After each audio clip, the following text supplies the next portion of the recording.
In the Trump administration, cruelty is always the goal. It's never just about stripping away the essential programs that keep people housed, fed, healthy, and alive. They also have to rub it in, celebrating their destruction just to own the libs, all while making our country, our government, and even the entire planet worse. We've seen this play out not just in their attack on USAID, but also in the sheer joy MAGA takes in the suffering of people worldwide because of it. And they're not shy about it. One particular MAGA tweet went viral, not for praise, but for the rightful backlash it received. Not only was it disgusting, but it was also blatantly racist. That's exactly what Jasmine Crockett called out, exposing this vile MAGA post, one directly tied to Trump. And before we dive into that, let's first hear from the person who put them on blast. Jasmine Crockett, standing up in defense of USAID. Let's roll the clip. Because I don't know that there's been a conversation about soft power, but soft power is basically our way of building diplomacy around the world. And so how we build that diplomacy probably looks different in every different administration. But the issue that I have right now is that some would argue that we've taken a butcher knife where we need a scalpel, or others would just say that we are throwing out the baby with the bathwater. But either way, we are not accomplishing our goal, because as it's been laid out, we have people that have gone hungry, we have people that have died. So let me try to make sure that people understand what it is that soft power is, which is building diplomacy. The next part of that I want you to understand, those of you that are watching, is that as members of Congress, we do have congressional oversight to the extent that we actually travel the world. We go, we sit down with world leaders, we talk to them about the programs that we have, we talk to them about trade. We also have an opportunity to go and visit and talk and see exactly how our dollars are being spent. And if you are a good member of Congress, you do that. And I do want to tell you about an experience in Africa, but I got to get through these other remarks. So if I have a chance, I'm going to tell you why I believe in this with my whole heart. We all know that my Republican colleagues have a weird fetish with dictators or wannabe dictators. So it should not come as a surprise that they're here attacking global democracy programs. For 6 decades, USAID has been vital in reducing global poverty and hunger, helping to resolve health threats like the Ebola outbreak, which reached Dallas, where I represent, in 2014, and countering regional threats from Russia and China.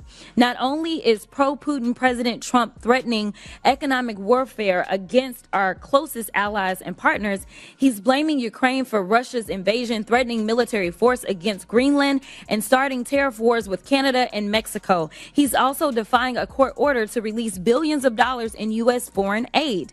This committee should be providing oversight of the executive branch's illegal impoundment of federal funds. But we're here today so that the chairwoman can peddle new conspiracy theories about U.S. foreign aid. The dismantling of USAID is just another part of the Republicans' chaotic foreign policy and pro-dictator agenda. Republicans are turning their backs on American farmers who provide nearly half of USAID's global food assistance. I'm going to stop here really quickly, because I think what happens is that when the American people hear that we're sending out money, they believe that we're just dropping bags of money places. And that's not what we do. But let me tell you, China does.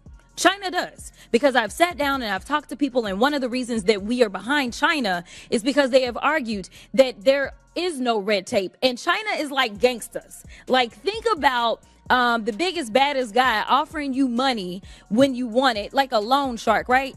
And then when they come back to get their money, they want your firstborn, your secondborn, and everybody else. That is who China is. But a lot of people that are desperate for money, they go for that, because in America, we're going to say, no. We're going to take care of our farmers. We're going to make sure that our farmers are the ones that are giving you the food. We're going to make sure that if you want arms, those arms are going to come from us. So I want people to understand, we don't just go with black bags and drop off bags of money like that. It's not that simple. The point has been made over and over when discussing USAI. It represents such a tiny fraction of our budget, yet it provides invaluable soft power and saves lives. But even if it did cost more, does that really matter? We're talking about keeping people alive and doing so in the easiest, most cost-effective ways possible. Take something as simple as the peanut paste we ship worldwide. It costs less than a cent to produce, yet it feeds and sustains countless people. And somehow Republicans think this is what needs to be slashed. Not the bloated defense budget, not the wasteful military military spending, certainly not Elon Musk's government contracts, which they wouldn't dare touch. These programs are vital, not just for those they directly help, but for global stability. And yet, Republicans are openly celebrating their destruction in the most vile way possible, as we just saw right here. Who approved this Jasmine Crockett slams disgusting House GOP for sharing morbid meme? Jasmine Crockett lashed out at House Republicans after an official House Foreign Affairs Committee's social media account shared a spoof video of Donald Trump, JD Vance, and Elon Musk dancing while carrying a casket labeled USAID in a post to X over the weekend. House Republicans celebrated the demise of U.S. Agency for International Development with the video meme A Message of the Post read One Libs Zero, while children starve, civilians suffer in a post to Twitter over the weekend. House Republicans celebrated the demise of the U.S. Agency for International Development with the video meme A Message on the Post read Mac 1 Lives Zero. While children starve, civilians suffer, and global crises worsen because of their cruelty, the House GOP is out here making memes and playing. Crockett wrote on Monday, "This is disgusting. Who approved this?" Last week, the State Department announced it was formally closing the Foreign Aid Agency after winning a court battle. Unfortunately, USAID strayed from its original mission long ago. As a result, the gains were too few and the costs were too high. Secretary of State Marco Rubio said in a statement here, "We can see the tweet from Jasmine Crockett and the video of Donald Trump, JD Vance, and Elon Musk carrying this casket noticeably in an African nation." A lot of the backlash to that tweet focused on the imagery, specifically the fact that the meme deliberately depicted an African country. That wasn't accidental. It was a clear, racist message, mocking the very real suffering of millions of children who are now at risk of starvation and death, all because of Elon Musk, JD Vance, and Donald Trump. And yet, every time Elon whines, "Why do people dislike me? Why am I treated so unfairly?" Maybe, just maybe, it's because you're not only contributing to the deaths of innocent people, but you're also laughing about it. You're proudly celebrating starving children in Africa, turning it into a sick joke just to own the libs. It's disgusting. And Greg Casar didn't hold back in calling it out. His response was raw, emotional, and absolutely spot on. Let's take a listen. I'm going to do something that I've never done in a congressional hearing before, and that is plead for help from the American people, plead for help from my Republican colleagues on something that we actually all agree on, because lives are at stake right now. I'm going to start by describing the facts on the ground. Millions of people are at risk of dying of starvation in areas of the world where Democrats and Republicans have already agreed and committed to feeding them with American-grown food for humanitarian reasons and for global stability. But yesterday, I spoke with people in charge of warehouses in Sudan and Ethiopia, warehouses full of food, but because of Doge, that food is trapped in the warehouse out of reach of starving and dying moms and kids. In those two countries alone, 150,000 children and moms are at risk of dying this month if that food is not delivered from the warehouse to them right up the road. Everyone agrees that's not supposed to happen. Republicans voted for this food and Democrats voted for this food to get out.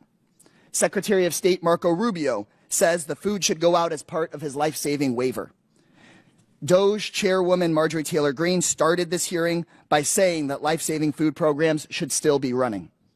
We have paid for the food and we have shipped it, and it is sitting trapped in the warehouse because Doge is blocking the payments needed to get the food out to the people who need it. So here's what that means. It means that kids are dying, and more will die tomorrow, of severe acute malnutrition.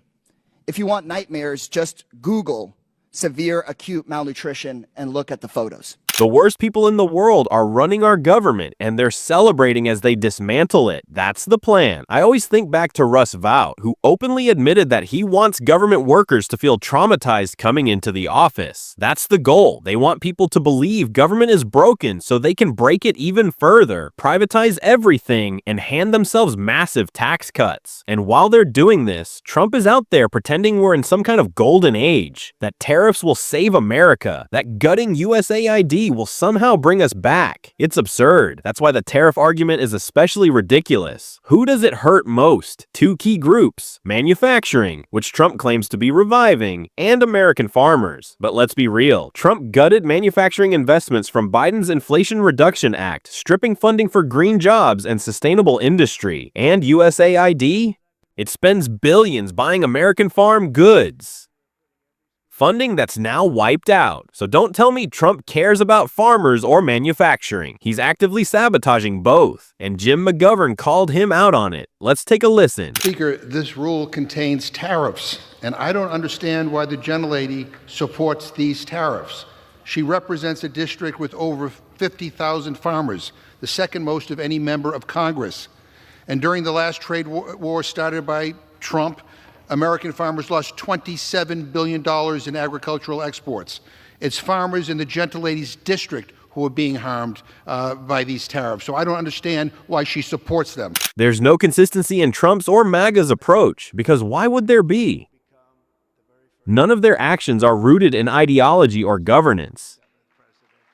There's no theory of government, no long-term vision, just chaos, destruction, and constant outrage, designed to make people believe government can't work. That's why it's not just up to elected Democrats, but also to independent media and people like us to call out these attacks and show that government can work. Tim Wall said it best in a video we covered last month. When Democrats return to power, when not if, they have to be bold. They have to fix what Trump broke and prove that government can be a force for good. Because this isn't just about defeating one man. It's about what we can build, what we can fix, what we can create. And that's the message we need to drive home. We're going to keep talking about it every single day on this show. And if you want to support independent media and be part of that conversation, hit that subscribe button, leave a like, and if you stuck around to the end, drop a heart in the comments. Until next time.